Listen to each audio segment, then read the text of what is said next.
देख लो भाई, अपना कूड़ा डस्टबिन में डाल रहा, आप लोग भी अपना कूड़ा डस्टबिन में ही डाला करें। अरे यार, ये तो रहेगी हाथ में। अरे थैंक यू। अच्छा, कैमरा तो ऑन ही रहे भाई। डस्टबिन में डाल रहा हूँ इसको भी, आप लोग भी डस्टबिन में डाले, इधर उधर ना फेंके। कैमरा ही बंद करता हूँ पहले। फिर मुझे दिख जाता है चूड़धार का बोर्ड। मात्र 10 किलोमीटर का सफ़र मेरा बचा था, 8 किलोमीटर का मैंने कंप्लीट कर लिया था। फिर मिल जाता है पानी, थोड़ी देर पी लेते हैं आराम से पानी। पानी पीने के बाद भाई मैं कर लेता हूँ रेस्ट। थोड़ी देर रेस्ट करने के बाद मैं फिर से अपना सफ़र शुरू कर देता हूँ। और जैसे ही चल पड़ता हूँ, देखता हूँ मेरा जूता लकड़ी में फंस जाता है और थोड़ा सा फट जाता है। तो अपना फटा जूता और फटी किस्मत लेके मैं भाई फिर से अपना सफ़र शुरू कर देता हूँ। रास्ते में थोड़ा आगे जाने के बाद मुझे कुछ अजनबी दिख जाते हैं और थोड़ा दिल को ठंडक मिल जाती है कि चलो कोई तो मेरे आगे पीछे चल रहा है। थोड़ा आगे जाने के बाद मैं पहुँच जाता हूँ तीसरी पहुँचने का मतलब है आपने आधे से ज़्यादा सफ़र कंप्लीट कर लिया है। अब यहाँ बस आधे से कम ही सफ़र रह जाता है। तीसरी पहुंचने के बाद मुझे मिल जाता है एक और बोर्ड। अब जो है मैंने 12 किलोमीटर का सफ़र जो है तय कर लिया था और मेरा सफ़र अब बस 6 किलोमीटर का बचा था। थोड़ा ही आगे जाने के बाद मुझे फिर से मिल जाता है शुद्ध पानी। थोड़ी देर पानी पी लेते हैं और फिर पानी पीने के बाद मैं फिर से अपना सफ़र शुरू कर देता हूँ। और थोड़ी आगे जाके मुझे दिखता है भगवान शिव का बहुत ही प्यारा सा त्रिशूल। ये किसी रास्ते में चलते हुए किसी इंसान ने ही बनाया होगा, बहुत ही प्यारा बनाया हुआ था।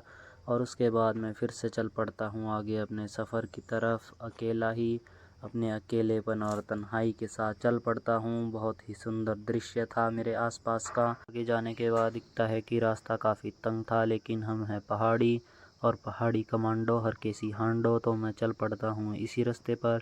लेकिन थोड़ा आगे जाने के बाद दिखता है कि रास्ता इतना भी तंग नहीं था, रास्ते में काफ़ी जगह थी, इसमें आराम से 2-3 लोग चल सकते थे।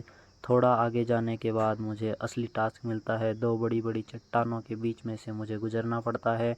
दूर से देखने में लग रहा था कि जगह नहीं है, लेकिन पास जाके दिखा तो बहुत ही ज़्यादा जगह थी। इसमें से आराम से मेरे जैसे तो 10 लोग निकल सकते थे।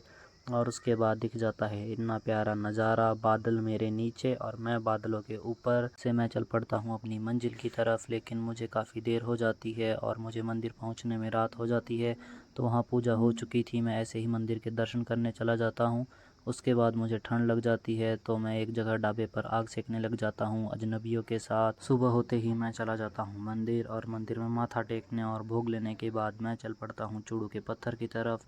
जैसा कि सामने आपको हिमालय पर्वत दिख रहा होगा, लेकिन इस चूड़ू के पत्थर पर चढ़ना भी बहुत बड़ा टास्क था। बड़ी ही मुश्किल से मैं इस पर चढ़ा था, जैसा कि आप अब वापसी के लिए देख सकते हो। मैं कितनी ही आराम से इस पर से उतर रहा हूँ। लेकिन हम तो है पहाड़ी और पहाड़ी कमांडो हर केसी आंडो। आराम से मैं इस लकड़ी के पेड़ पर से उतर जाता हूँ। और जैसे ही इस लकड़ी के पेड़ पर से उतरता हूँ, उसके बाद एक बहुत ही प्यारी चीज़ होती है। ज़िंदगी में पहली बार मुझे मेरी आवाज़ पर नाज होता है। तेनू पत्थर दिसदा ए, हो तेनू पत्थर दिसदा ए, हो वेखी मेरी अख दे नाल मैनू शंकर दिसदा ए। फाइनली 18 किलोमीटर चलने के बाद मेरे साथ एक बहुत ही प्यारी चीज़ होती है, मुझे दर्शन होते हैं महादेव के। 18 किलोमीटर का इतना लंबा सफ़र तय करने के बाद भोले बाबा के दर्शन होते। हर हर महादेव शंभू, हर हर महादेव शंभू, हर हर महादेव शंभू, हर हर महादेव महादेव। कर्पूर गौरम करुणावतारम। यहाँ का वातावरण इतना शांत और इतना प्यारा था कि मैं 1 घंटे के लिए भोले बाबा के दरबार में बैठ जाता हूँ और 1 घंटे बाद वापस घर के लिए अपना सफ़र शुरू कर देता हूँ।